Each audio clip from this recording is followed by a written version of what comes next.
Dear residents of Pasir Ris Punggol GRC, Salam Sejahtera, 大家晚上好.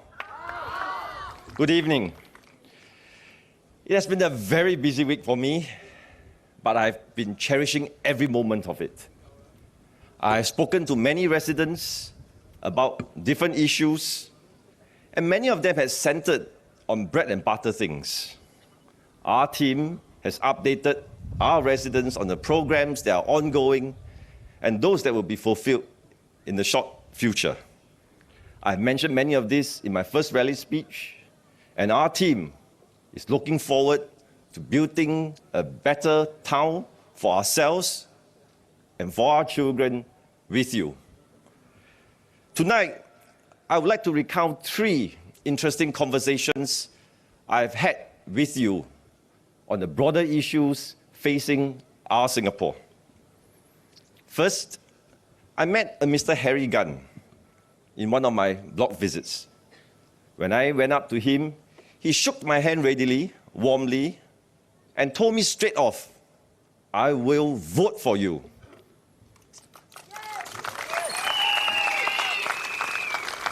I smiled at him, I thanked him, but I also came up with a question. I asked him, why? Why would you vote for me? He looked a bit surprised.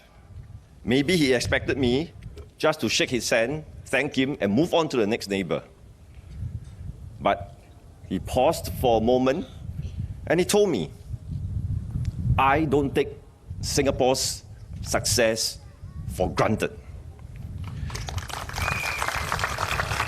He pointed to his neighbors, an Indian family, a Malay family, a couple of Chinese families, all from different racial background, religious background, language backgrounds.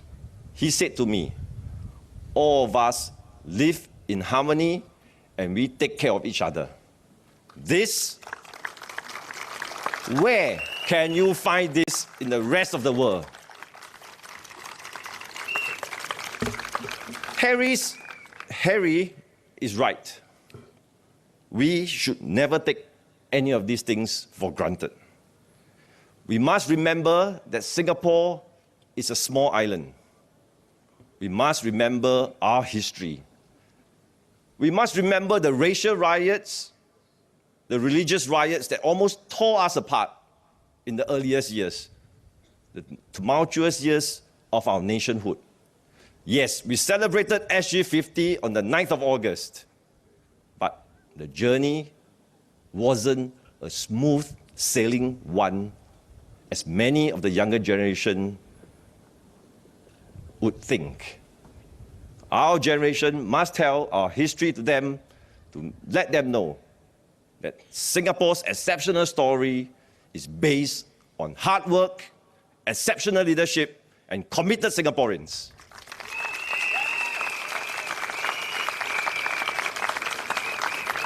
Internally, in Singapore, we need to be a strong, united people, because with this unity, we will draw the strength to meet the many challenges ahead that will face Singapore. We have many difficult decisions that will face us in the coming years. We live in an increasingly difficult world. My colleagues have mentioned some of them, economically, and even in security, externally. Situation in Malaysia, in Indonesia, even in Thailand. Terrorism is at our doorstep. State-to-state relations between the great powers are increasingly high-tensioned. We need to be a united people. We need to be secure so that we can pursue our Singapore's interests and the interests of Singaporeans. Externally, we will need a strong SAF. Internally, we will need a strong police force to make sure our way of life can be protected, our way of life can be pursued for the next 50 years so that our children can chase their rainbows. I will never want Singapore to be bullied.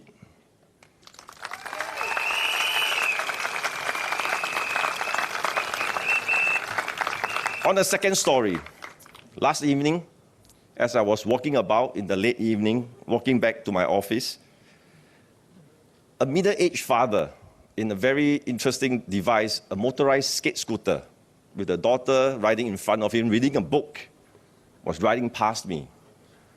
He literally jumped off the skate scooter, stopped me in my tracks, grabbed my arm, and said to me, "Mr. Ng, you must do the right thing." Of course, in that sojourn, I was slightly taken aback. And I asked him, "Yes, what right thing would you like me to do?" This gentleman is a taxi driver. He told me he does not have a high income, he does not have high academic qualifications. But he would like to tell me that, "Mr. Ng, the PAP cannot do what others are promising. Giving away this, giving away that, and even giving free money away. He knows that this is not sustainable."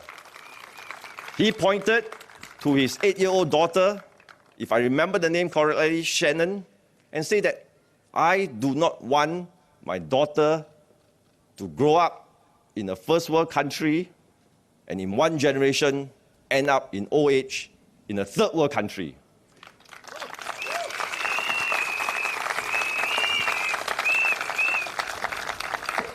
He looked at me with all seriousness and pleaded with me, "Mr. Ng, do the right thing, no matter how tough." I looked at him in the eye and I told him, "Yes, sir, I will do the right thing, no matter how tough." Our election is not about making empty promises that we cannot keep.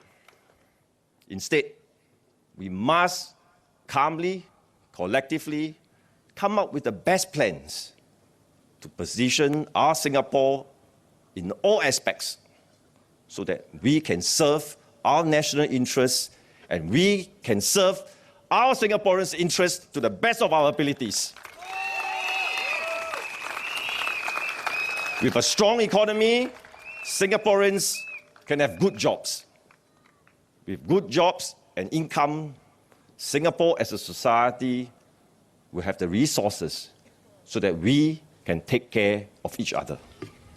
There is no free lunch, and even my friend, my resident, the taxi driver, knows this. I also met Encik Sulaiman, an older gentleman and a proud PAP member since 1965. He told me straight up as well, he will vote for the PAP. He is convinced that the PAP remains the only viable party that will be able to govern Singapore effectively. I agree fully with him.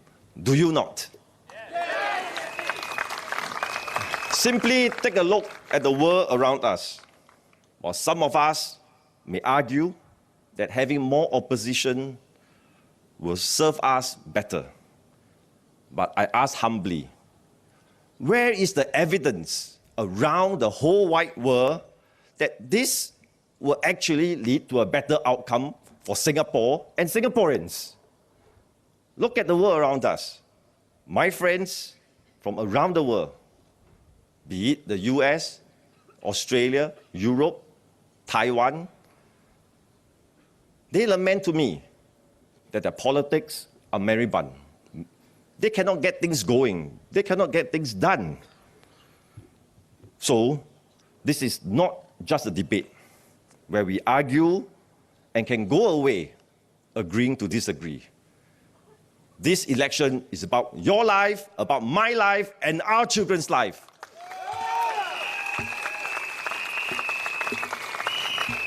Where can we find another Singapore in the world's map that has not only survived with the resources that we have, which is none, but have succeeded beyond imagination in the last 50 years? Countries from all over the world, including the Chinese, come to Singapore to study our governance. Surely the PAP, together with you, have done something right in the last 50 years. So, my dear friends, let me ask a very simple question of ourselves. What is this election about? First, I think it is about understanding and meeting Singaporean needs, the bread and butter issues. I understand that. My PAP colleagues understand that. Has the government done better since the last election? Yes. A fair man and a fair woman would say yes. Yes, of course there are things to be done better. Our transportation system still requires improvements. But our economy is still performing amidst very difficult and a challenging environment. Whether it is the global competition, whether it's the manpower shortages, we are still having a reasonable economy. Singaporeans continue to have good jobs. Unemployment rates remain low. We make sure, even today, especially today, that all Singaporeans have access to good quality education. We ensure that all have access to quality and affordable health care. And we make sure housing is affordable. We are using our resources to take care of our elders. We are using our resources to take care of the needy. Second, this election is about finding the best party to forge the way ahead for Singapore, for Singaporeans. The world is getting tougher. Economic competition, as I said, is ever increasing. Security concerns are rising. When we look at our Singapore internally, we will understand that there is an aging population. This, in time, will have implications to all our lives in almost all aspects of our Singaporean life. We all want Singapore to succeed, but the key question is how. Ultimately, which is the party that will be able to galvanize Singaporeans and best placed to lead Singaporeans ahead to meet these challenges? How will you vote? Will you vote for people who make empty promises, give out this and that, and risk our future as a country and as a people? No. Will you vote for people who want to slash our defense budget and throw away our security? No. Or will you vote for people who are opposing for opposition's sake, but have no viable, concrete proposals to chart the way forward for Singapore, for us? No. Then I say, vote the PAP. I say it with full confidence, and I believe it. Singapore, if you give us the strongest mandate, we'll make sure Singapore and Singaporeans succeed. We have stood together with you the last 50 years. We will stand together. We will stand up for you, with you, for Singapore in the next 50. Vote the PAP. Majulah PAP. Majulah Singapura.